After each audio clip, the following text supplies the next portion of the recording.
Hello everyone. आज के अपने इस लेक्चर में हम देखेंगे कि जो इलेक्ट्रोलिसिस हमने पढ़ा, इलेक्ट्रोलाइटिक सेल्स हमने पढ़े, ठीक है, उनका क्वांटिटेटिव एस्पेक्ट्स क्या होगा। मतलब हमने अभी तक ये तो पता कर लिया कि कैथोड पे क्या रिएक्शन होगी, एनोड पे क्या रिएक्शन होगी, ठीक है, सोल्यूशन में क्या चेंजेस आएंगे, क्या क्या प्रोडक्ट्स हमें मिलने वाले हैं as a result of electrolysis. लेकिन हमने ये नहीं पढ़ा कि कितना प्रोडक्ट हमें मिलने वाला है, ठीक है। तो आज हम क्या पढ़ने वाले हैं, quantitative aspects of what? Electrolysis।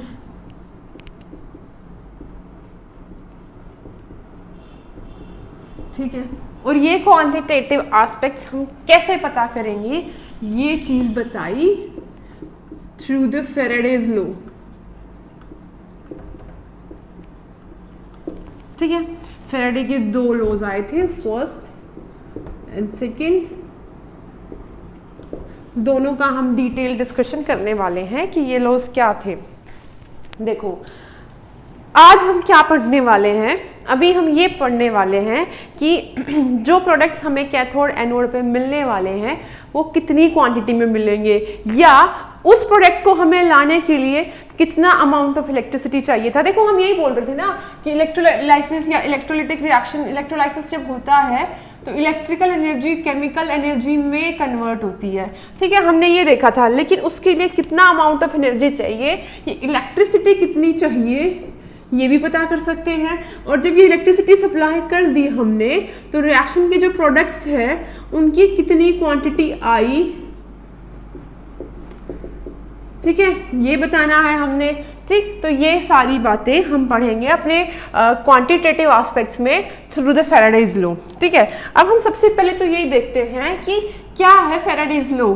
ठीक है, तो अगर हम बात करें फेराडेज फर्स्ट लॉ, ठीक है, तो फेराडेज फर्स्ट लॉ क्या होता है, ठीक, ये क्या बताता है, ये यही बताता है कि हमारे कैथोड या एनोड पे कितना सब्सटेंस हमें मिलने वाला है। ठीक है, इस लॉ के थ्रू हमें यही बात पता चलने वाली है कि कैथोड या एनोड पे कितना सब्सटेंस डिपॉजिट होने वाला है, और वो जो सब्सटेंस डिपॉजिट होता है वो किस पे डिपेंड करता है, उसकी क्या क्वांटिटी होती है। ठीक है, तो फेराडेज लॉ क्या बताता है, the amount of product deposited और अगर इन केस गैस है तो लिबरेटेड आएगा, at any electrode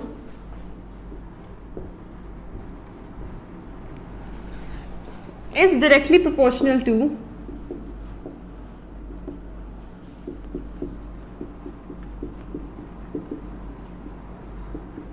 the amount of charge supplied। ठीक है, और इलेक्ट्रिसिटी कह सकते हैं, ठीक है, but charge is more appropriate. ठीक, ये स्टेटमेंट है आपके फेराडेज फर्स्ट लॉ की। ठीक है, किस तरीके से लिखेंगे हम, ये क्या कह रहा है, किसी सब्सटेंस, कोई सब्सटेंस कितने अमाउंट में डिपॉजिट हुआ है या कितने अमाउंट में कोई गैस लिबरेट हुई है किसी इलेक्ट्रोड पे, वो किसके डायरेक्टली प्रोपोर्शनल होती है, वो डायरेक्टली प्रोपोर्शनल होती है क्यू। ये क्या है, चार्ज सप्लाइड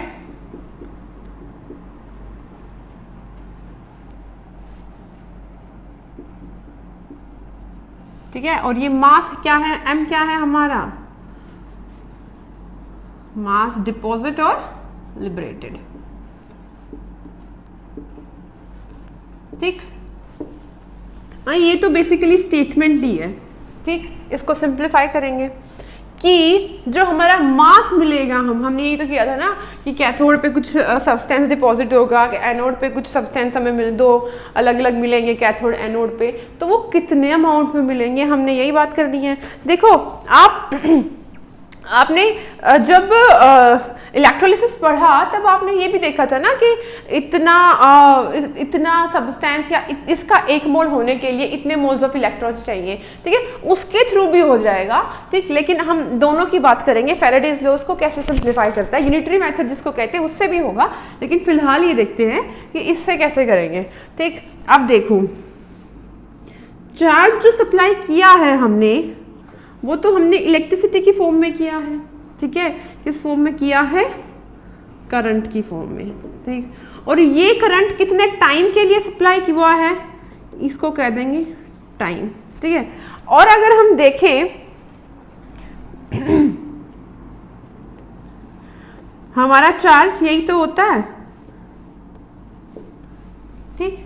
ये कैसे होता है, क्योंकि हमारे इलेक्ट्रिक करंट की डेफिनेशन क्या होती है, charge supplied per unit time, this is electric current ना। तो यहाँ से हमारा अगर हम चार्ज पता करें तो कैसे पता करेंगे कि कितना करंट फ्लो हुआ है सर्किट के अंदर और कितनी देर के लिए फ्लो हुआ है, टाइम कितना होगा, ठीक है। तो ऐसे हम करेंगे। और ये तो हो गई कि क्यू की बात, कि हम क्यू को कैसे, चार्ज को कैसे बताएंगे, सर्किट के अंदर तो इलेक्ट्रिसिटी सप्लाई हुई है, तो इसलिए चार्ज के लिए हम I इंटू टी लिखेंगे, ठीक है। I is current, T is the time, ठीक। अब देखो, इसको थोड़ा यहाँ कर लेते हैं। जब भी हम प्रोपोर्शनैलिटी कांस्टेंट प्रोपोर्शनैलिटी साइन हटाते हैं, एक कांस्टेंट लगाते हैं, यहाँ पे हमने लगा दिया Z, ठीक है, और Q तो हमारे पास था ही, ठीक है। इस Z को क्या बोला गया, इलेक्ट्रो केमिकल इक्विवेलेंट।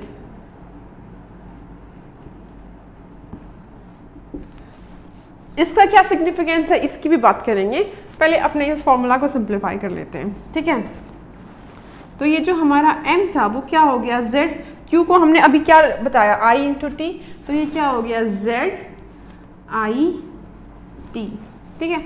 मास डिपॉजिट किसके इक्वल होगा, ये Z electrochemical equivalent into current into time, कितनी देर के लिए करंट पास हुआ सर्किट के अंदर, ठीक है। तो ये था हमारा फर्स्ट लॉ ऑफ फैराडे। लेकिन यहाँ पे सबसे बड़ा सस्पेंस तो इस Z का रह गया ना, कि सर ये Z क्या है, ठीक है, इस Z का क्या है, ये क्या वैल्यू है, क्या चीज़ है, क्या बताता है, ठीक है, बहुत कुछ बताता है, सब कुछ बताता है, यही सब कुछ बताता है, ठीक है। अब देखते हैं इस Z को कैसे सिंप्लीफाई करें, ठीक। अगर हम अपनी यही इक्वेशन लेके चलें यहाँ पे और आपको बोला जाए अगर सर्किट के अंदर Q is equal to 1 coulomb current charge pass किया गया है, तो M किसके इक्वल हो जाएगा, M is equal to Z only, ठीक है। अगर सर्किट के अंदर सिर्फ 1 कूलम चार्ज पास किया जाए तो जो अमाउंट ऑफ सब्सटेंस डिपॉजिट होगा इलेक्ट्रोड के ऊपर वही है Z की वैल्यू, ठीक है। तो धीरे धीरे समझेंगे हम क्या है Z, ठीक है। तो Z क्या है, it is the amount of substance, her substance के लिए अलग अलग होगा, वो भी देखेंगे कैसे होगा, deposited at an electrode when 1 coulomb charge is passed through the circuit.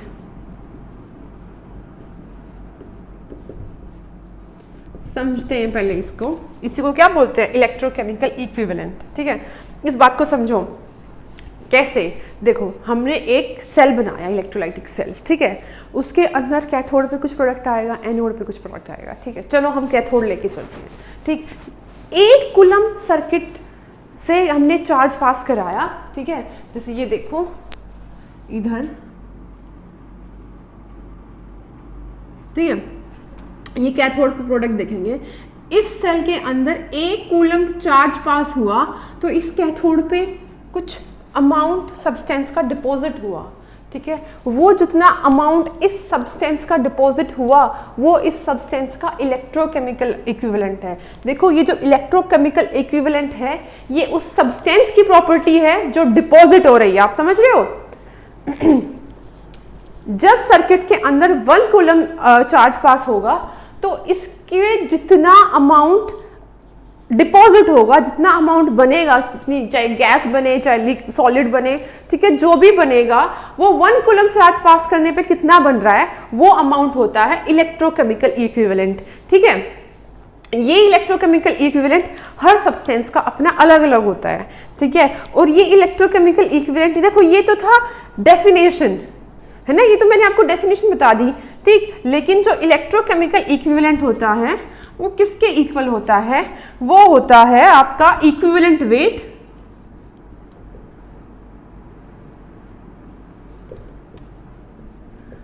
Upon 1 Faraday. ठीक, फिलहाल आप ये देखो, ये भी समझ में आएगा कि मैंने ऐसा क्यों बोला, धीरे धीरे सारी चीज़ें क्लियर होगी।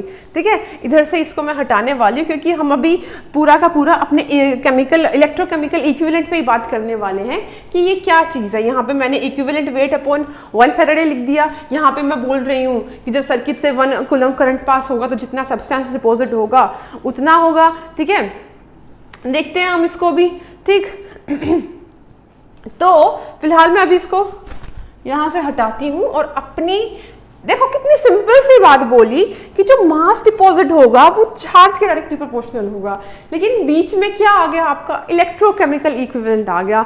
ठीक है, फैराडेज लॉ का आप सब कुछ बड़े इजीली समझ लोगे। देखो जो मास डिपॉजिट है वो चार्ज पर डिपेंडेंट है। ठीक है, लेकिन चार्ज आपको पता है, लेकिन जब तक आपको ये इलेक्ट्रोकेमिकल इक्विवेलेंट नहीं पता चलेगा तब तक आपकी प्रॉब्लम सॉल्व नहीं होगी। तो अभी हमको बहुत ज़्यादा देखना पड़ेगा अपने इलेक्ट्रोकेमिकल इक्विवेलेंट के बारे में, इस Z के बारे में कि ये Z क्या है। ठीक है, तो मैंने यहाँ पे क्या बताया, ये Z कुछ नहीं है। जब 1 कूलम सर्किट, यही तो है ना, देखो यहाँ पे सिंप्लीफाई करके देखो, जब सर्किट से 1 कूलम चार्ज पास करेगा तो जो मास डिपॉजिट होगा वही है इलेक्ट्रोकेमिकल इक्विवेलेंट। ठीक है, कितना मास डिपॉजिट होगा, इतना मास डिपॉजिट होता है जो उस सब्सटेंस का इक्विवेलेंट वेट है। हर सब्सटेंस का कुछ इक्विवेलेंट वेट होता है ना, उसके बारे में भी बात करेंगे, divided by 1 Faraday of electricity और 1 फैराडे ऑफ करंट। ठीक, देखो अब मैं आपसे इलेक्ट्रोकेमिकल इक्विवेलेंट बार के बारे में बात करती हूँ, इसको मैं हटा देती हूँ। ठीक है,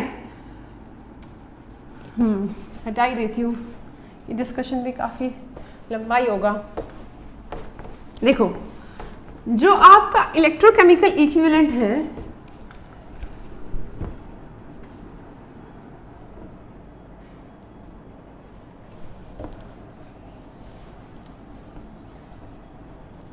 क्या क्या लिखा मैंने, M is equal to Z when Q is equal to 1 coulomb. ठीक है, और जो Z है हमारा वो क्या है, इक्विवेलेंट वेट अपॉन 1 फैराडे। ठीक, देखो इसका क्या मतलब है, हमारे पास एक कोई आयन है AN, ठीक है, वो A में कन्वर्ट हो गया। ठीक है, मैं यहाँ पे क्या लिख रही हूँ, रिडक्शन, ऑक्सीडेशन भी हो सकता है। ठीक है, इसने क्या किया, N इलेक्ट्रॉन्स ले लिए और इसमें कन्वर्ट हो गया। ठीक, इलेक्ट्रॉन्स का चेंज कितना हुआ, N का, तो ये नंबर ऑफ इलेक्ट्रॉन्स का जितना चेंज होता है ऑक्सीडेशन के लिए, रिडक्शन के लिए। ठीक है, इस ऑक्सीडेशन स्टेट से इस ऑक्सीडेशन स्टेट में जाने के लिए जितने इलेक्ट्रॉन्स का चेंज आया उसको हम N फैक्टर भी बोलते हैं। ठीक है, कि कितने नंबर ऑफ इलेक्ट्रॉन्स चाहिए थे, और वो नंबर ऑफ इलेक्ट्रॉन्स डेफिनेटली मोल में होते हैं। ठीक है, और अब आपको ये बात भी पता है कि अगर 1 मोल ऑफ इलेक्ट्रॉन्स हैं, ठीक है, तो उसके अंदर 1 मोल ऑफ इलेक्ट्रॉन्स के अंदर कितना चार्ज होता है, 1 फैराडे 96500 कूलम। ठीक है, ठीक, अब देखो किस तरीके से ये हमारे यहाँ पे काम आने वाला है ये सब हम देखेंगे। ठीक, अब इक्विवेलेंट वेट कहाँ से आया, इतना क्लियर है, ये मैंने आपको बताया है कि ये ऐसे होता है। ठीक, ये कैसे होता है, क्यों होता है, कैसे कैसे आएगा, ये मैं सब आपको समझा रही हूँ अभी। ठीक, Z की वैल्यू क्या होती है, equivalent weight upon F is Faraday's constant. ठीक है, विच इज इन कूलम। ठीक, तो अब देखो हम इक्विवेलेंट वेट की बात करते हैं। इक्विवेलेंट वेट क्या होता है हमारा, मॉलिक्यूलर वेट या एटॉमिक वेट बोल दो आप, divided by n factors. Oxidation state कितनी चेंज हुई है, नंबर कितने मोल्स ऑफ इलेक्ट्रॉन चाहिए था, यही है। ठीक, तो यहां से हमारी Z की वैल्यू हमें क्या मिली, इक्विवेलेंट वेट की वैल्यू रख ले, मॉलिक्यूलर वेट या एटॉमिक वेट लिख लो, आपको यहाँ पे एटॉमिक फॉर्म में ही ज्यादा जाना है, अपॉन n फैक्टर, n ही लिख देते हैं जितने नंबर ऑफ इलेक्ट्रॉन्स चाहिए हमें, इनटू f। ठीक, इतना क्लियर। ठीक, तो ये जो Z की वैल्यू होती है वो ये होती है। ठीक है, और ये Z की वैल्यू ये क्यों होती है, देखो मैंने आपको बताया कि जब एक सब्सटेंस इस ऑक्सीडेशन स्टेट से इस ऑक्सीडेशन स्टेट में गया, देखो यहाँ पे n प्लस से 0 में गया, तो नंबर ऑफ इलेक्ट्रॉन्स एक्सचेंज कितने हो गए, n हो गए। ठीक है, देखो 1 मोल ऑफ A बनने के लिए n मोल्स ऑफ इलेक्ट्रॉन्स चाहिए होंगे। ठीक है, यही तो हुआ ना। ठीक, 1 मोल हमें अगर A बनाना है तो n मोल्स ऑफ इलेक्ट्रॉन चाहिए। ठीक, इसका मतलब क्या हुआ, n इंटू एफ इतने कूलम चार्ज हमको चाहिए क्या बनाने के लिए, 1 मोल ऑफ A बनाने के लिए चाहिए। ठीक है, और आपका Z फैक्टर क्या कहता है कि जो मास डिपॉजिट होगा, जब 1 कूलम चार्ज आएगा तो क्यों किसके इक्वल जाएगा, वो जाएगा 1 मोल ऑफ ए, मतलब मॉलिक्यूलर वेट ऑफ ए या atomic weight of A. Atomic weight में चलते हैं।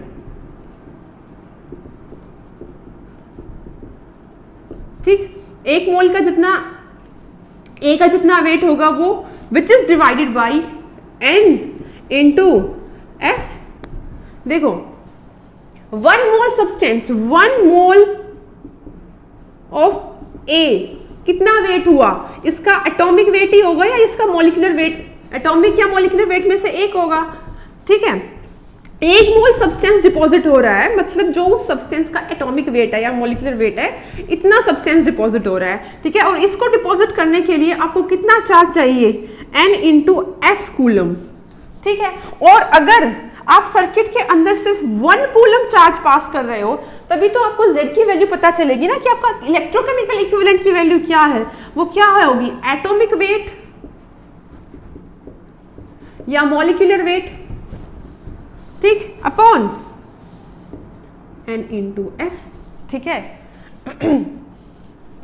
इतना होगा आपका, ये क्या है, ये इलेक्ट्रोकेमिकल इक्विवेलेंट की तो वैल्यू है, क्योंकि मैंने यहाँ पे क्या बोली, जब 1 कूलम ऑफ चार्ज सर्किट का पास करेगा तो कितना मास डिपॉजिट हो रहा है, वो यही तो हुआ। ठीक है, और अगर हम इसको और सिंप्लीफाई करें, एटॉमिक वेट अपॉन n, इसको क्या बोलते हैं, electrochemical weight, equivalent weight. Equivalent weight हमारा क्या होता है, एटॉमिक वेट या molecular weight divided by number of electrons exchanged, यही होता है ना। ठीक है, तो इस चीज को हम क्या, देखो Z की वैल्यू तो है ये हमारे पास।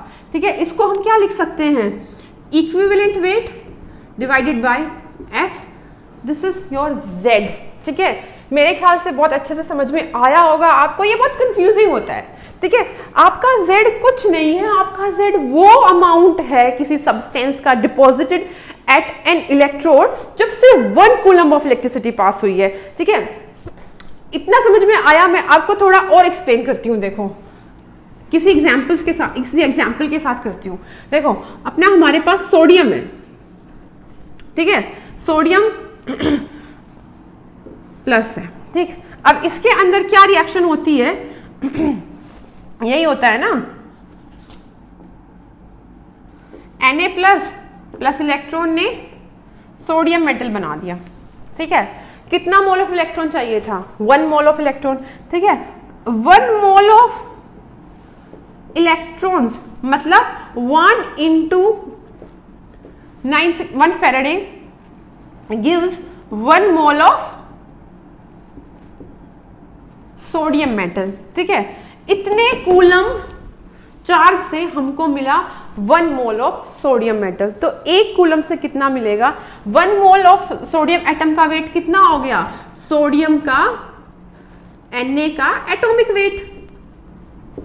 समझ में आया, जब इतना चार्ज, देखो 1 मोल ऑफ इलेक्ट्रॉन्स जब सर्किट के अंदर फ्लो करेंगे, मतलब क्या हुआ, 96500 कूलम चार्ज सर्किट में से पास हुआ। जब इतना चार्ज सर्किट में से पास हुआ तो हमको कितना 1 मोल ऑफ सोडियम मिला। 1 मोल ऑफ सोडियम का मतलब क्या हुआ, जो सोडियम का एटॉमिक वेट है उतना, 1 मोल किसी सब्सटेंस के अंदर कितना वेट होता है, अपने एटॉमिक या मॉलिक्यूलर वेट के इक्वल। अगर वो एटॉमिक फॉर्म में है तो आप उसका एटॉमिक वेट लिखोगे, अगर वो मॉलिक्यूल है जैसे कि आपकी क्लोरीन गैस है तो आप मॉलिक्यूलर वेट लिखोगे, यहाँ पे सोडियम मेटल के अंदर आप एटॉमिक वेट लिखोगे, ठीक है। तो एटॉमिक वेट आपका कितना हुआ यहाँ पे 23 आई गेस, ठीक।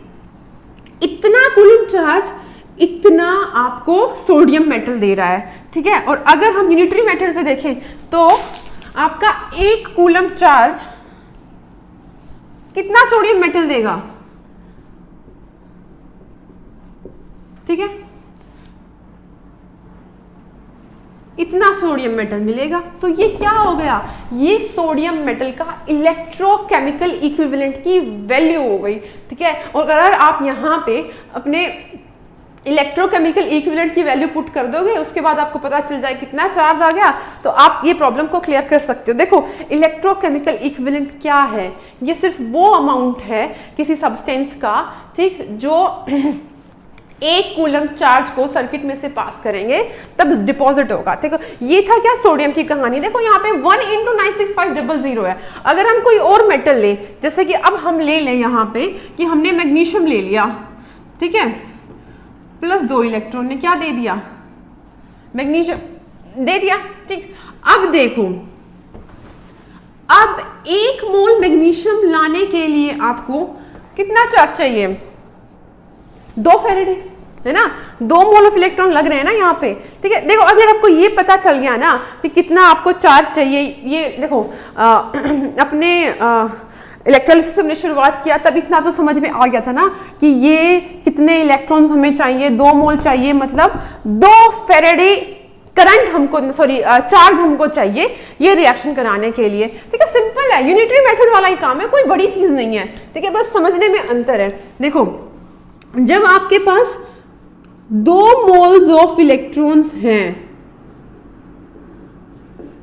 1 मोल Mg बनाने के लिए, इसका मतलब क्या हुआ, 2 फेरेडे चार्ज आपके पास है, ठीक है, और ये कितना 1 मोल ऑफ Mg देता है, ठीक है। तो यहां पे लिख लो कितना देता है, मॉलिक्यूलर वेट जितना है Mg का उतना प्रोडक्ट देता है, ठीक। तो अगर आपको चाहिए, आपको पता करना है कि 1 कूलम अगर चार्ज हम पास करें तो आपको कितने मिलेगा, molecular weight of Mg divided by 2 × F। और अगर आपको ऐसे दे दिया जाए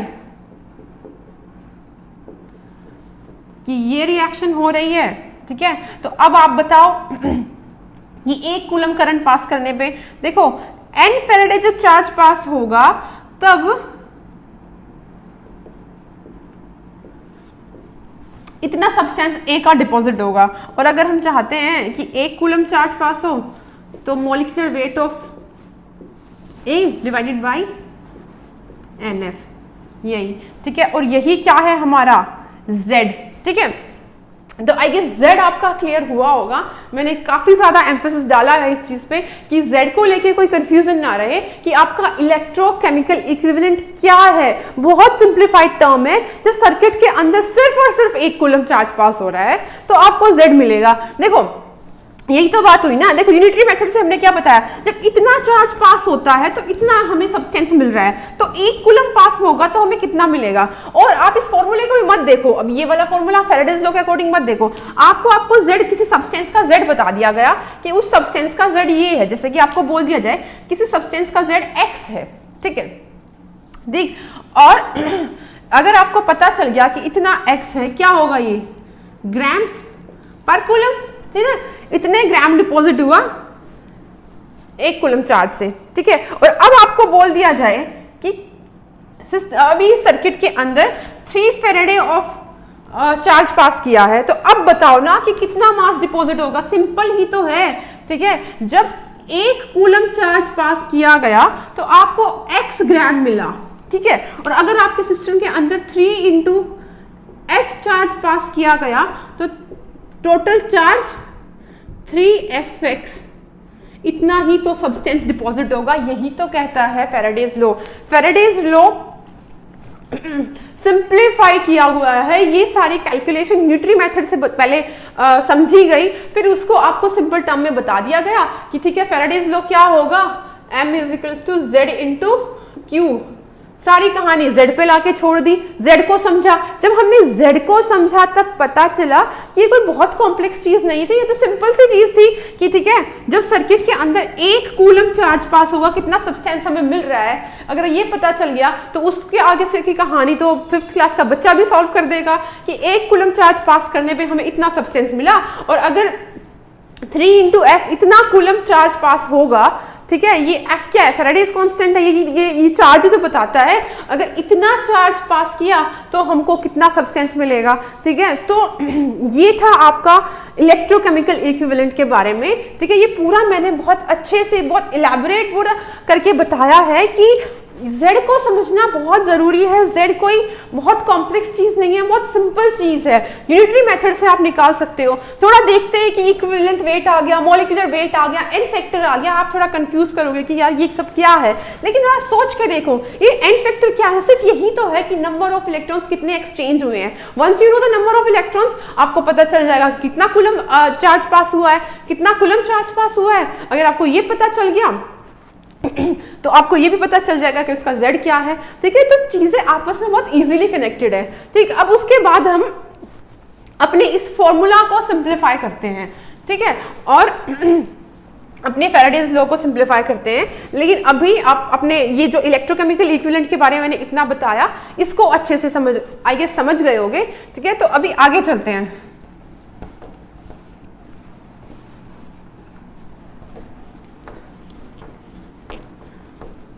काफी सिंपल है ये, अगर आप सिंप्लीफाई करके समझोगे, लेकिन अगर सीधे सिर्फ फॉर्मूलाज रटोगे तो कंफ्यूजन हो सकता है। लेकिन जितनी भी प्रॉब्लम्स है ना, वो फॉर्मूला के बजाय आप इस तरीके से सोच के करोगे तो आपसे गलती नहीं होगी। जब हम प्रॉब्लम करेंगे तब आप देखना सीधा फॉर्मूला पे जाओगे तो हो सकता है आप कुछ मिस कर दो, कुछ स्किप कर दो और आपको समझ ही ना आए कि आपने क्या छोड़ दिया। देखो जो हमारा फैराडेज लॉ था वो क्या था, m is equal to z into Q, ठीक है। z का हमने पता किया वो क्या है, मॉलिक्यूलर वेट, ठीक, divided by number of electrons exchange into Faraday's constant, ठीक, ये है, ठीक। अगर हम इस वैल्यू को यहाँ पे पुट कर दें तो हमको क्या मिलेगा, molecular weight, number of electrons, चलो n ही लिख देती हूँ मैं, f, और हमने q को क्या सिंप्लीफाई किया था, I इंटू टी, इसकी भी वैल्यू ये लिख देते हैं।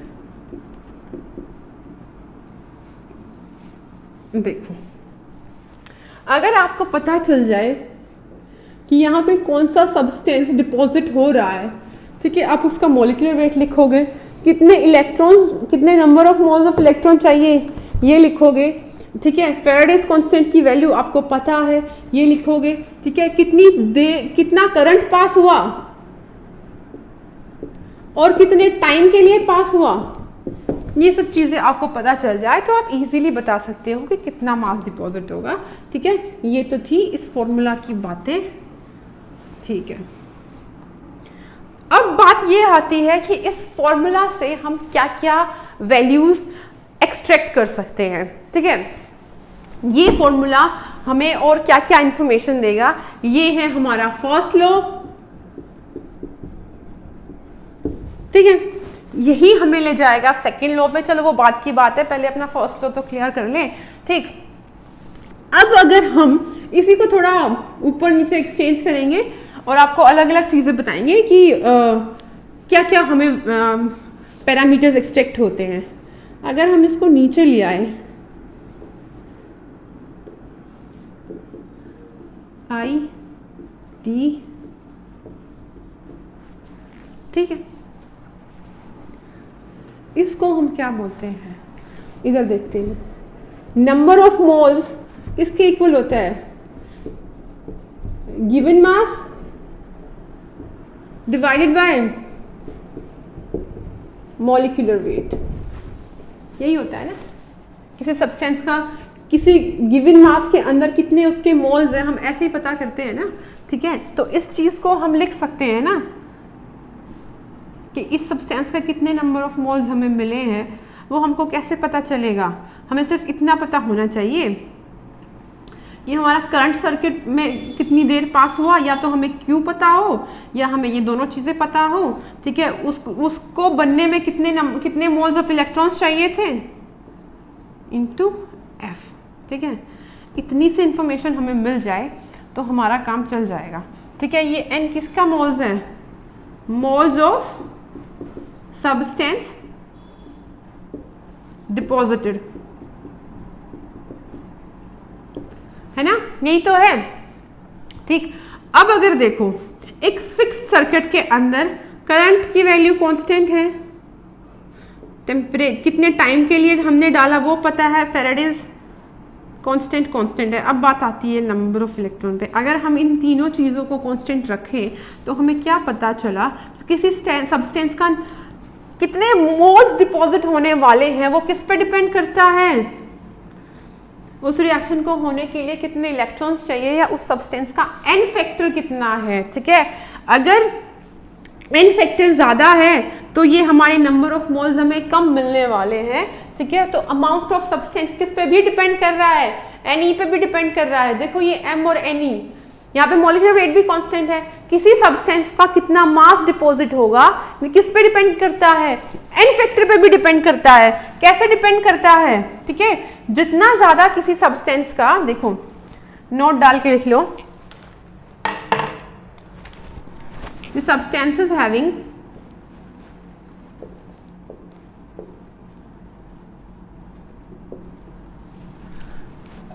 Higher value of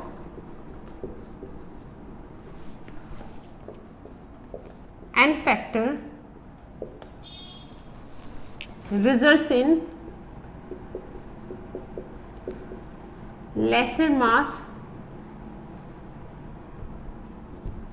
deposited at an electrode, ठीक है। हैंडराइटिंग कुछ ज़्यादा ही अच्छी हो गई है, पर मैं बोल देती हूँ। किसी सब्सटेंस का एन फैक्टर या नंबर ऑफ इलेक्ट्रॉन्स चेंज उस रिएक्शन के अंदर डिसाइड करता है कि उस सब्सटेंस का कितना मास डिपॉजिट होगा, ठीक है। देखो अब हम बात कर रहे हैं अपने फैराडेज लॉ की जो इक्वेशन है हमारी ये वाली, सिर्फ इसी को सिंप्लीफाई कर रहे हैं, ठीक है। ये क्या बताती है, हमारा जो मास है वो किस पे डिपेंड कर रहा है? नंबर ऑफ इलेक्ट्रॉन्स पे। और किस तरीके से डिपेंड कर रहा है? इन्वर्सली डिपेंड कर रहा है, ठीक है, ठीक है। तो एक इंफॉर्मेशन तो हमें ये मिल गई, और क्या मिल सकता है? देखो जो हमारा मास है वो क्या था? Z इंटू क्यू, या फिर IT लिख लो आप, ठीक है। या फिर यहां पे आपने देखा molecular weight divided bye n factor into F, और ये जो टर्म होती है हम इसको इक्विवेलेंट वेट भी कह सकते हैं। और अगर हम इसको इक्विवेलेंट वेट कह सकते हैं तो जो m आएगा उसको हम ऐसे भी लिख सकते हैं, equivalent weight of a substance into IT divided by F। अब सिर्फ F रह गया ना, n तो इक्विवेलेंट वेट में चला गया, ठीक है। तो जो हमारा मास डिपॉजिट है उसको हम इक्विवेलेंट वेट की टर्म में भी बता सकते हैं। सिंपल ही तो है, हम बस फॉर्मूलाज को एक्सचेंज कर रहे हैं, ठीक है। ये होता है तो इक्विवेलेंट वेट की वैल्यू लिख दो, तो इक्विवेलेंट वेट की फॉर्म में हमारा क्या आएगा? फैराडेज लॉ ये आ गया, ठीक है। और फैराडेज लॉ कहाँ से निकला गया? आपको पता चला सर्किट के अंदर कितने कूलम चार्ज पास कर रहा है, तो आप बता सकते हो, यूनिटरी मेथड से भी बता सकते हो, ठीक है। तो सारी चीज़ें बहुत रिलेटेड है और सिंपल है, ठीक। अब आपको मास पता चल गया, ठीक है, तो आपकी सारी प्रॉब्लम सॉल्व हो गई, आपको पता चल गया क्वांटिटेटिव एस्पेक्ट क्या है, ठीक है। तो ये जो फैराडेज लॉ था, फर्स्ट लॉ, वो किसके बारे में था? जब हमारे पास एक सेल है, ठीक है, उसके कैथोड एनोड पे कितना किसी सब्सटेंस का मास डिपॉजिट होगा, ये उस बारे में था, ठीक है। प्रॉब्लम्स भी हम करेंगे, पर एक बार सेकेंड लॉ को और देख लेते हैं। अगर हम यहाँ से देखें, ठीक है, तो हमें यहाँ से कुछ ऐसा पता चल रहा है क्या? अगर IT और फैराडेज कांस्टेंट को कांस्टेंट रखा जाए तो ये चीज़ हमें दिख रही है। और अगर हमें ये दिख रही है तो बस हमें पता चल गया कि फैराडेज सेकंड लॉ क्या है। ठीक है, फैराडेज सेकंड लॉ क्या कहता है, वो यही कहता है कि जो मास डिपॉजिट होता है वो अपने इक्विवेलेंट वेट के डायरेक्टली प्रोपोर्शनल होता है। ठीक है, अगर वो इक्विवेलेंट के डायरेक्टली प्रोपोर्शनल होता है तो अपने मॉलिक्यूलर वेट के तो डायरेक्टली प्रोपोर्शनल होगा, और जो n factor number of electrons का एक्सचेंज हुआ उसके इनडायरेक्टली प्रोपोर्शनल होगा। मैंने आपको यही बताया था ना यहाँ पे कि एक सब्सटेंस का मास डिपॉजिट उसके नंबर ऑफ इलेक्ट्रॉन्स एक्सचेंज के इनडायरेक्टली प्रोपोर्शनल होगा। जैसे कि अगर आपने सोडियम मेटल लिया, ठीक है, इसने एक इलेक्ट्रॉन से रिएक्शन कर दी तो सेम अमाउंट के करंट में सोडियम का ज्यादा मास डिपॉजिट हो गया, लेकिन अभी आपने मैग्नीशियम लिया, इसने 2 मोल्स ऑफ इलेक्ट्रॉन लिए, इसका कम मास डिपॉजिट हो गया क्योंकि इसने ज्यादा चार्ज कंज्यूम किया है। देखो कुछ इस तरीके से आपके पास एक गाड़ी है, ठीक है, वो बहुत अपनी अच्छी माइलेज देती है, तो वो थोड़े तेल में बहुत ज्यादा डिस्टेंस कवर करेगी आपके, बहुत थोड़े डीजल में या पेट्रोल में। ठीक है, लेकिन यहाँ पे इसको ज्यादा इलेक्ट्रॉन चाहिए, ज्यादा चार्ज चाहिए। ठीक है, तो आपको थोड़ा अमाउंट मिलेगा, और अंदर कॉन्ट्रेरी आपको ये एल्यूमिनियम मिल गया, इसको 3 इलेक्ट्रॉन्स चाहिए तो इसका और थोड़ा अमाउंट मिलेगा आपको। ठीक है, तो ये हमें यहाँ से पता चला था। ठीक है, कि अगर आपसे पूछ लिया जाए कि सर्किट के अंदर एक फिक्स अमाउंट करंट पास किया गया, देखो इस तरीके से कि 3 अलग-अलग कह रही हूँ मैं, अभी इकट्ठे नहीं कर रही हूँ, कि 3 अलग-अलग सेल हैं। ठीक है, उनके अंदर कैथोड पे एक पे मैग्नीशियम मिल रहा है, एक पे सोडियम मिल रहा है, एक पे एल्यूमिनियम मिल रहा है, और तीनों के अंदर एक fix quantity Q charge supply की गई है। तो सबसे ज्यादा अमाउंट किसका मिलेगा? ऑब्वियसली सोडियम का। फिर किसका मिलेगा? मैग्नीशियम का। ठीक है, और फिर किसका मिलेगा? एल्यूमिनियम का, क्योंकि सबसे ज्यादा नंबर ऑफ इलेक्ट्रॉन्स कंज्यूम कर रहा है, सबसे ज्यादा चार्ज कंज्यूम कर रहा है, इसीलिए उसका अमाउंट कम हो जाएगा। जब ये अमाउंट कम हो जाएगा तो मास कम हो जाएगा। ठीक है, तो जो हमारा मास डिपॉजिटेड है वो 2 चीजों पे डिपेंड करता है, आपके मॉलिक्यूलर या एटॉमिक वेट पे, और दूसरा आपके नंबर ऑफ इलेक्ट्रॉन्स उस रिएक्शन में कितने एक्सचेंज हुए हैं उस पे। ठीक है, तो इन ऑल हम कह सकते हैं जो मास डिपॉजिटेड है वो किस पे डिपेंड करता है? डायरेक्टली इक्विवेलेंट वेट पे, किसी सब्सटेंस का। देखो सोडियम का इक्विवेलेंट वेट ज्यादा है तो मास ज्यादा डिपॉजिट हो गया, मैग्नीशियम का इक्विवेलेंट सोडियम से कम है तो ये कम होगा, और एल्यूमिनियम का ठीक है, तो ये चीज किस पे डिपेंड कर रही है?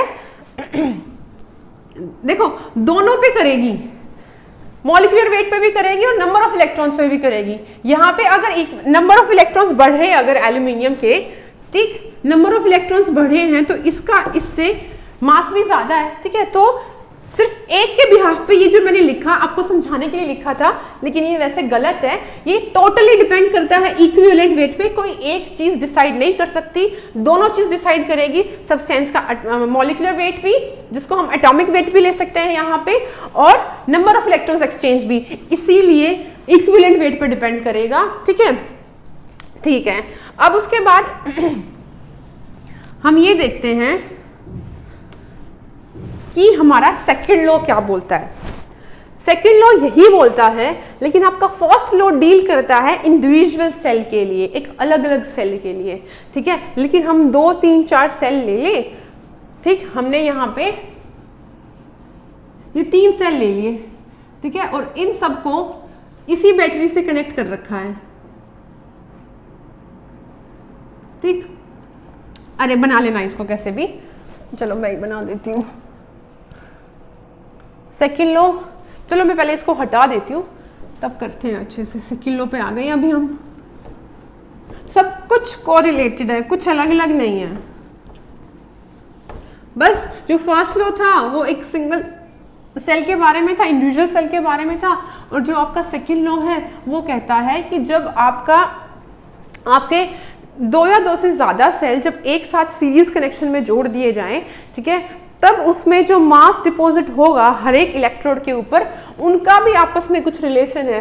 वो रिलेशन क्या होगा? देखो ये क्या कहता है सेकंड लॉ, कि हमारे पास 2 या 2 से ज्यादा हो सकते हैं। ये 2 सेल थे, इसके अंदर कोई फिक्स्ड करंट पास किया हमने, आई करंट टी टाइम के लिए, मतलब क्यू चार्ज हमने पास किया। ठीक है, तो इसके इलेक्ट्रोड्स पे जो मास डिपॉजिट होगा, ये क्या कहता है इसकी स्टेटमेंट? सेकंड लॉ फैराडेज का, the amount of substance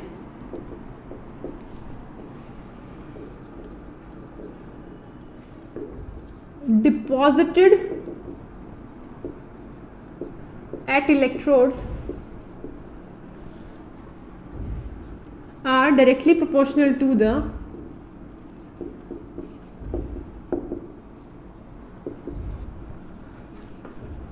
their equivalent weights when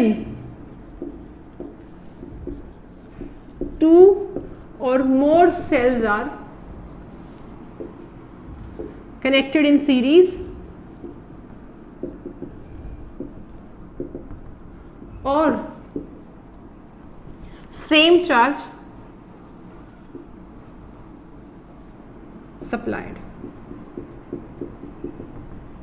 ठीक है, इसका क्या मतलब हुआ कि अगर इस कैथोड और इस कैथोड पे हम बात करें कि सपोज कोई यहाँ पे ये मेटल M है, सॉरी 1 है, ये 2 है, ठीक है, तो जो हमारा M1 होगा वो डायरेक्टली प्रोपोर्शनल होगा mass of one, first one deposit किसके इक्वल होगा, इक्विवेलेंट वेट ऑफ 1, ठीक है। जो M2 होगा वो क्या होगा, इक्विवेलेंट वेट ऑफ 2, ठीक है। और ये कब होगा, जब ये दोनों सेल एक सीरीज में कनेक्ट हो, या दोनों सेल्स के अंदर ये सीरीज में कनेक्टेड नहीं है, अलग अलग है, जब उनके अंदर same amount of current pass हो रहा हो, ठीक है। तो इसको हम ऐसे भी लिख सकते हैं, M1 M2 किसके इक्वल जाएगा, equivalent weight of 1 equivalent weight of 2, ठीक है। यही तो है, this is your second law, ठीक है। फर्स्ट लॉ के बाद तो सेकंड लॉ कुछ बनता ही नहीं है, ये फर्स्ट लॉ ही ड्राइव कर देता है उसको। और फर्स्ट लॉ अगर आपको पता है कि सर्किट के अंदर कितना चार्ज फ्लो कर रहा है तो आप खुद से कंफर्म कर सकते हो, ठीक है। तो ये थे हमारे दो लॉज। लॉज से ज़्यादा इंपॉर्टेंट आपका इलेक्ट्रोकेमिकल इक्विवेलेंट था, ठीक है, एन फैक्टर था, कुछ टर्म्स थी, ठीक है, तो उन चीज़ों को समझना बहुत ज़रूरी था। उसी के बाद अब हम करेंगे अपने न्यूमेरिकल्स कि किस किस तरीके की प्रॉब्लम्स आपसे पूछी जाती है। आप फॉर्मूला के हिसाब से भी कर सकते हो, आप खुद की अपनी यूनिटरी कैलकुलेशन करके भी कर सकते हो, ठीक है। अभी हम आते हैं अपनी प्रॉब्लम्स पे, कि बिना प्रॉब्लम्स के आपको क्लियर ही नहीं होगा कि हमने जो जितना पढ़ा उसका क्या रिलेवेंस था। जब आप प्रॉब्लम्स करते हो ना तब आपका प्रैक्टिकल हो जाता है, ठीक है, जो आपने पढ़ा उसको कैसे अप्लाई करना है, ठीक है। तो नेक्स्ट हम करते हैं अभी प्रॉब्लम्स। तो अभी हम स्टार्ट करते हैं अपनी फर्स्ट प्रॉब्लम से। क्या कहती है, अभी हम स्टार्ट करते हैं अपनी फर्स्ट प्रॉब्लम से। हमारी फर्स्ट प्रॉब्लम है a solution of copper sulphate is electrolysed for 10 minutes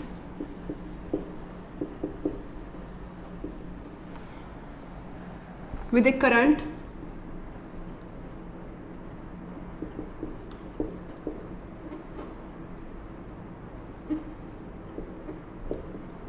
of 1.5 ampere for 10 minutes, ठीक है। Then what is the mass of copper deposit? NCERT problem है, इस तरीके की बहुत सारी प्रॉब्लम्स आपको मिलेंगी, फिर आप उनकी प्रैक्टिस करना, मैं ये करा देती हूँ। दिया क्या है, एटॉमिक वेट आपके कॉपर का 63.5, ठीक है। अब आपको ये बताना है कि कितने ग्राम्स आपका कॉपर मेटल डिपॉजिट हो रहा है, ठीक। कैसे करेंगे, यही तो था हमारा जो मास डिपॉजिटेड है। देखो दोनों तरीके से कर सकते हैं, जैसे कि मैंने अब बोला, अपना यूनिटरी मेथड से भी कर सकते हैं और अपना फॉर्मूला से भी कर सकते हैं, फेराडेज लॉ से, ठीक है। तो हमारे फेराडेज लॉ के अकॉर्डिंग क्या था, इसको क्या लिख देंगे, मॉलिक्यूलर वेट, ठीक है, n factors number of electrons exchange F. देखो मैं ये फॉर्मूलाज बार बार इसलिए लिख रही हूँ ताकि आप लोगों को एकदम क्लियर ना हो जाए, बार बार आप लिखोगे करोगे तो पक्का हो जाएगा आपके दिमाग में, ठीक है। चार्ज क्या हो जाएगा I इंटू टी। ठीक, क्या क्या पता है आपको यहाँ पे? रिएक्शन क्या होगी? यही तो होगी, कॉपर 2 प्लस 2 इलेक्ट्रॉन लेके कॉपर सॉलिड बना रहा है। ठीक है, तो यहाँ पर कितने मोल्स ऑफ इलेक्ट्रॉन लगे? 2 moles of electron. N factor कितना आ गया? 2। यहाँ पे वैल्यू डाल दो। मॉलिक्यूलर वेट कितना दिया? 63.5। एन कितना है? 2। एफ कितना है? इसकी वैल्यू तो फिक्स ही है। आई कितना है? 1.5 एम्पियर। टी कितना दिया? टाइम कितना दिया होगा आपको? 10 मिनट्स। ठीक है, इतना मास आपका डिपॉजिट हो गया। ठीक, क्योंकि आपका टाइम 10 मिनट्स में दिया हुआ है तो आप इसको सेकंड्स में कन्वर्ट कर दो, 60 से मल्टीप्लाई कर दो, सेकंड में टाइम लेके चलना है आपको। ठीक है, ये आ गया। ऑन द कॉन्ट्रेरी, इसको अगर हम अभी करें, ये था फैराडेज लॉ के थ्रू।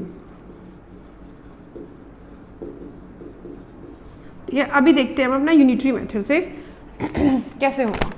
देखो, जब 2 फैराडे चार्ज पास होता है सर्किट में 2 इंटू 96500 कूलम, इतना चार्ज जब हम पास करते हैं तो हमारे पास 63.5 ग्राम ऑफ कॉपर मिलता है हमें।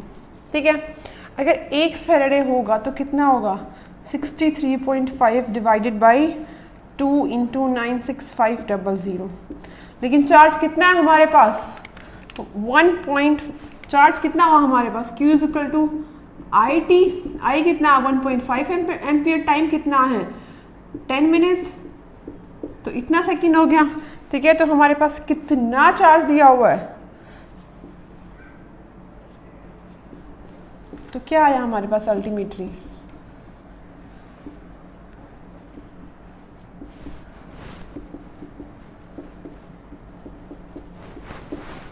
सेम है, दोनों की कैलकुलेशन आप करके देख लेना, आंसर आएगा सेम है, सब कुछ सेम ही तो है। ठीक है, तो ये अलग अलग तरीके आप कर सकते हो, आप फॉर्मूला से भी कर सकते हो, आप ऐसे भी कर सकते हो। देखो, यूनिटरी मेथड आपको बताता है कि जो फैराडेज लॉ है वो इधर से ही निकला है। देखो, मैं बार बार ये बात बोल रही हूँ, इस सिंपल से कैलकुलेशन से ही फैराडेज लॉ निकला है। ठीक है, तो आप कैसे भी कर सकते हो। एट द मोमेंट अगर आपको लग रहा है कि आप फॉर्मूला भूल गए हो तो आप ऐसे करो। ठीक है, आपके बहुत अच्छे से प्रॉब्लम सॉल्व होगी। ठीक, तो ये होगा हमारी ये प्रॉब्लम। इसके बाद हम देखते हैं अपनी नेक्स्ट प्रॉब्लम। वो कुछ स्टेटमेंट्स दी हुई हैं, आपको जस्टिफाई करना है कि वो स्टेटमेंट्स गलत हैं या सही है। ठीक, जितना अभी मैंने पढ़ाया उसी के बिहाफ पे ही है वो सब। देखो क्या दिया हुआ है, if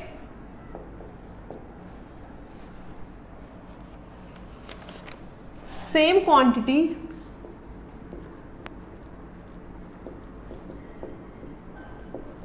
of electricity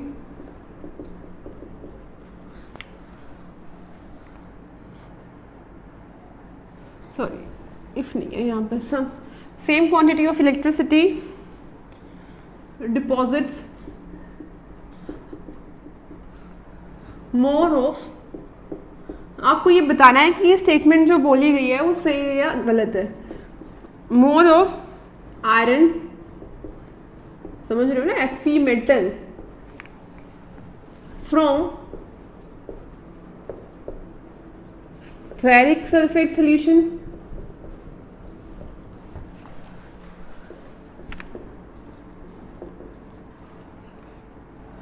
then from ferrous sulfate solution।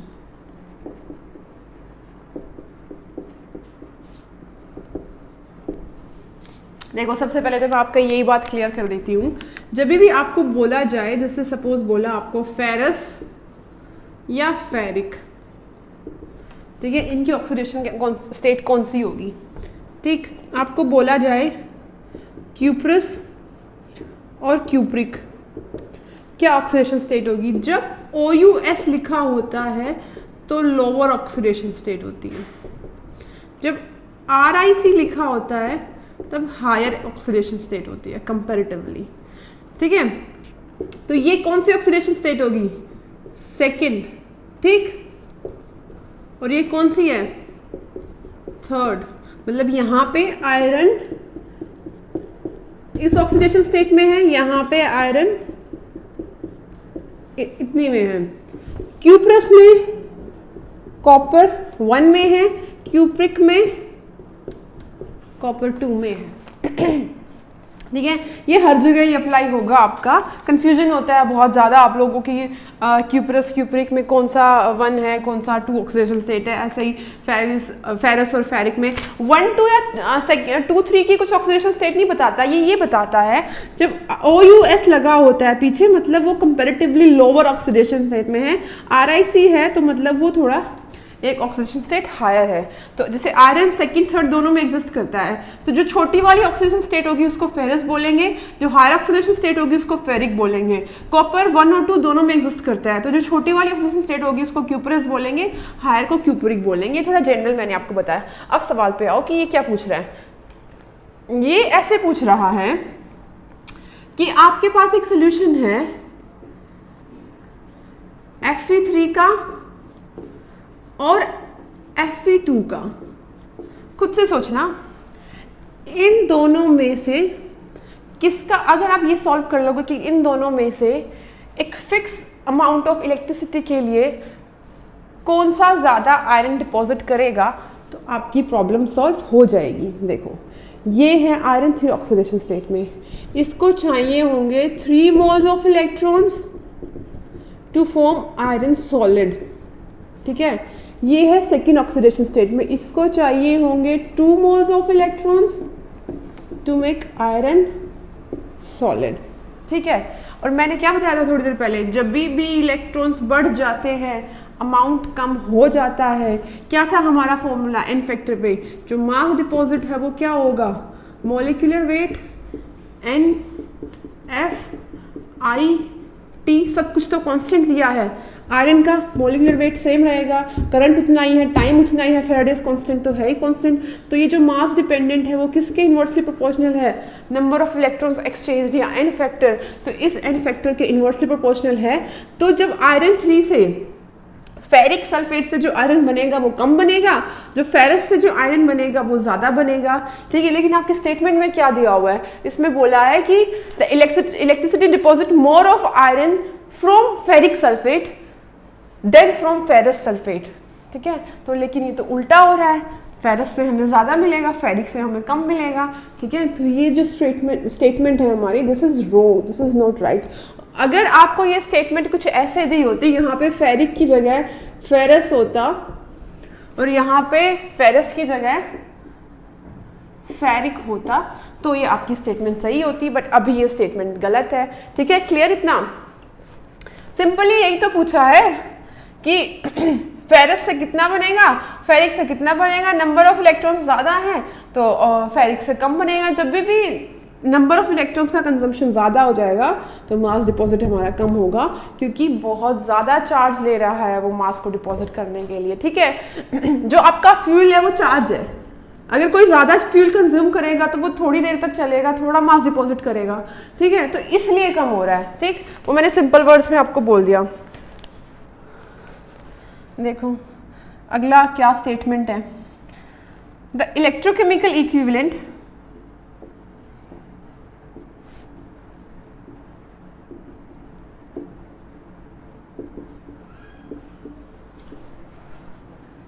Of N,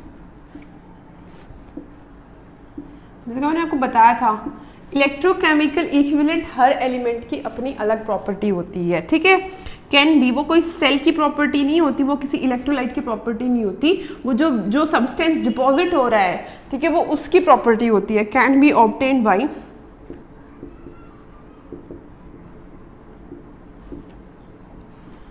dividing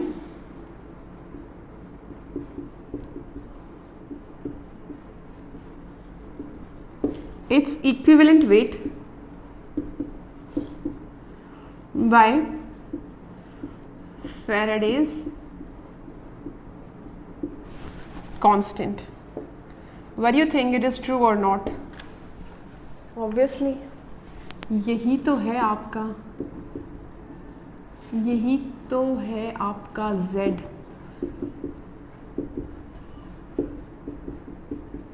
और ये क्या है आपका इक्विवेलेंट वेट, ये क्या है, इसको फैराडेज कांस्टेंट से डिवाइड किया तभी तो हमें ये मिला है।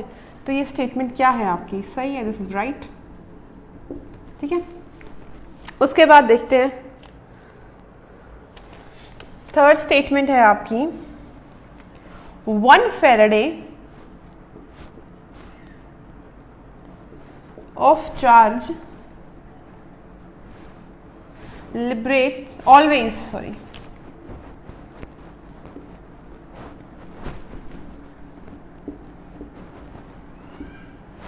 liberates 1 mole of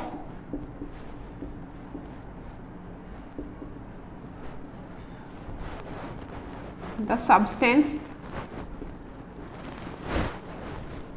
at an electrode। Please पहले आप खुद सोचें कि ये सही है या गलत है, फिर मैं आपको बताती हूँ। सोचो एक बार, चलो मैं बताती हूँ। देखो,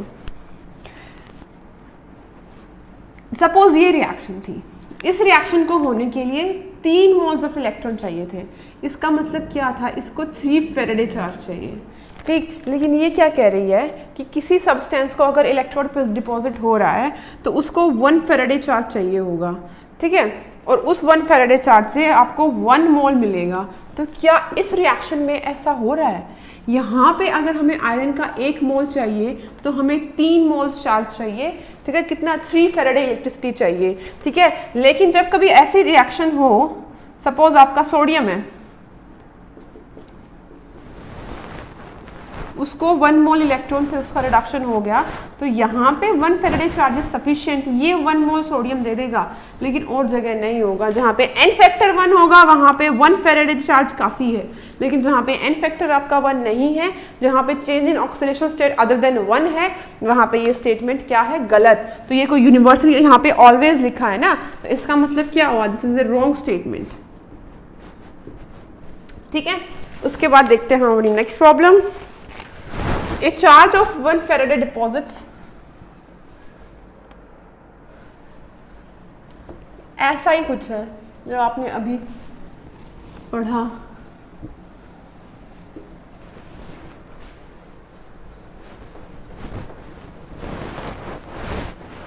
देखो,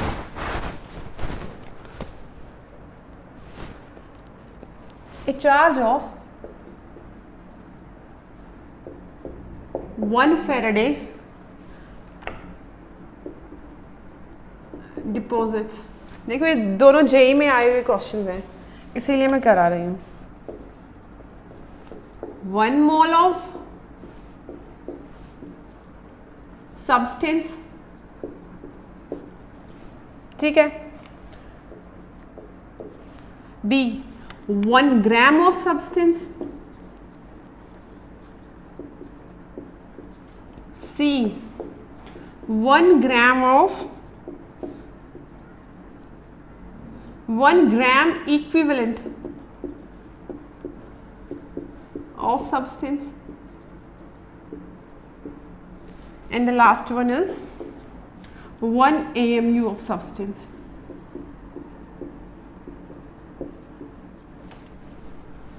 सोचो इसमें से क्या होगा। देखो, आपके पास कोई मेटल है, वो n+ ऑक्सीडेशन स्टेट में है। ठीक है, वो n इलेक्ट्रॉन्स लेके ये बना लेती है। ठीक है, ओके, और आपसे क्या बोला है, m इज इक्वल्स टू, यही होता है ना फैराडेज कांस्टेंट। ठीक, तो अगर आपको बोला जाए कि ये जो Q है, दिस इज 1 फैराडे। ठीक, अगर ये आपका Q यहाँ पे है, वही तो बोला है कि सिर्फ इतना चार्ज दिया हुआ है, तो आपको कितना सब्सटेंस मिलने वाला है, किसके इक्वल मिलेगा, आपके Z के इक्वल मिलेगा। Z क्या है, इलेक्ट्रोकेमिकल इक्विवेलेंट।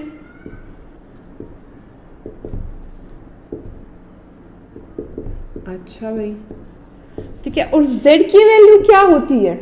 ठीक है, Z की वैल्यू कुछ ऐसे ही तो होती है, molecular weight. Divided by n factor into F, ये क्या है, इक्विवेलेंट वेट,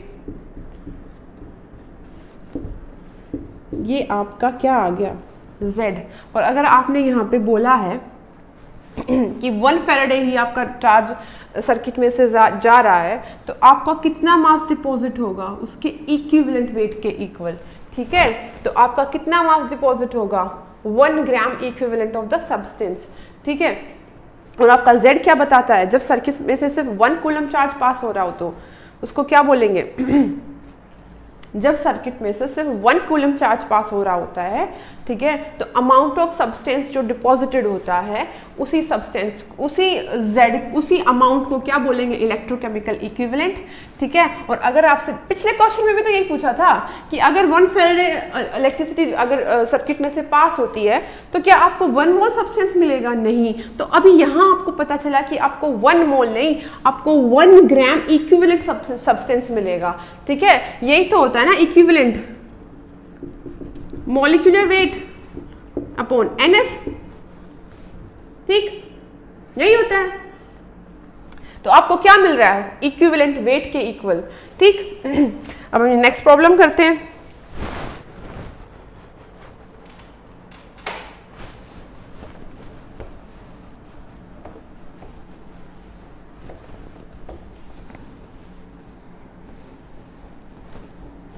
सब कुछ इंटरकनेक्टेड है एक दूसरे से।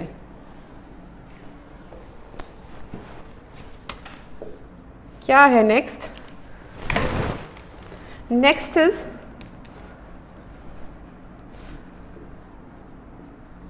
Same electric charge is passed through an aqueous solution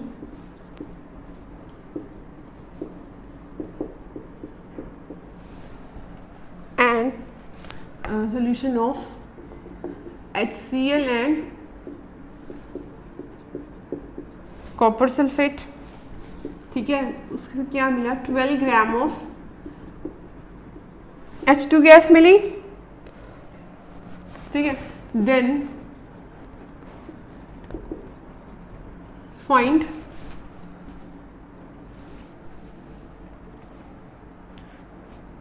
out the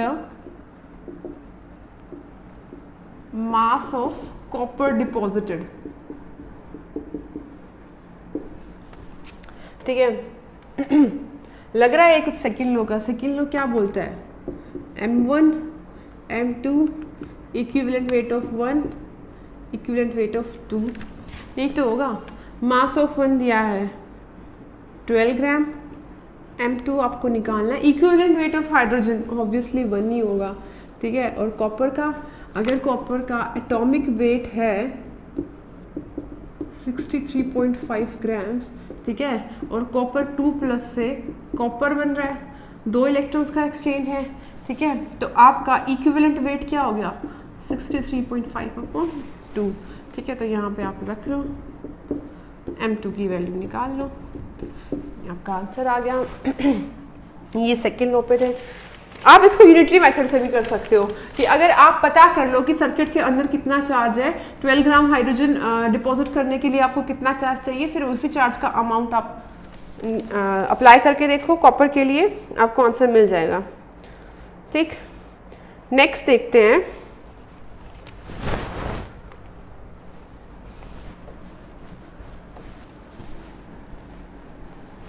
next कुछ सिंपल ही है, ज़्यादा ही सिंपल है।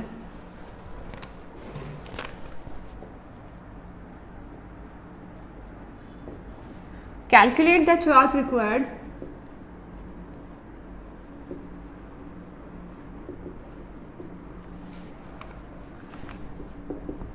in coulomb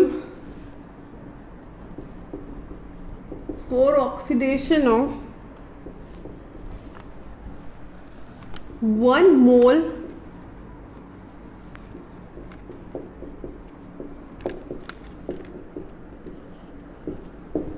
आपको अगर ऑक्सीडेशन स्टेट का क्लियर है तो आपका ये प्रॉब्लम भी क्लियर है। देखो यहाँ पे Fe किस ऑक्सीडेशन स्टेट में है, +2 में, यहाँ पे कितनी में जाएगा +3 में, +3 में 2, O की ऑक्सीडेशन स्टेट 2 हो गई, Fe की 3 हो गई, ऐसे हमने निकाला।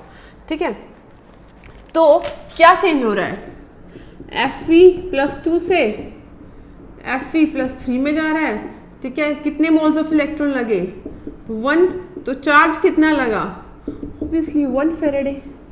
इज़न्ट इट सिंपल, है ना। नेक्स्ट देखते हैं, how much amount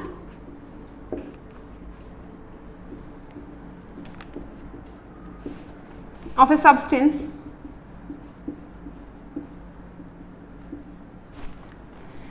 is deposited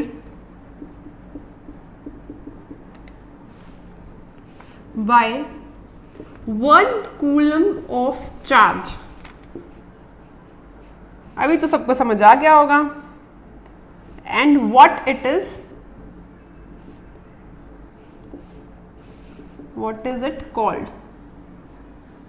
ठीक है, अगर सर्किट के अंदर सिर्फ 1 कूलम चार्ज पास हुआ है तो हमारा कितना सब्सटेंस डिपॉजिट होता है, कितना, इक्वल्स टू Z। Z को हमने क्या बोला, इलेक्ट्रोकेमिकल इक्विवेलेंट। ठीक है, तो इसका क्या मतलब हुआ आपका, इलेक्ट्रोकेमिकल इक्विवेलेंट बहुत इंपॉर्टेंट है, वही बताता है कि कोई सब्सटेंस का कितना मास डिपॉजिट होगा। ठीक है, तो ये थी हमारी कुछ प्रॉब्लम्स जो मुझे अच्छी लगी तो मैंने कराई, और आप भी जितनी हो सके उतनी प्रॉब्लम्स ट्राई करना। ठीक है, तो ये था हमारा आज का लेक्चर। अपने नेक्स्ट लेक्चर में हम देखने वाले हैं अपना इलेक्ट्रोलाइटिक कंडक्टेंस। ठीक है, तो तब तक के लिए अच्छे से पढ़ाई करो एंड थैंक यू।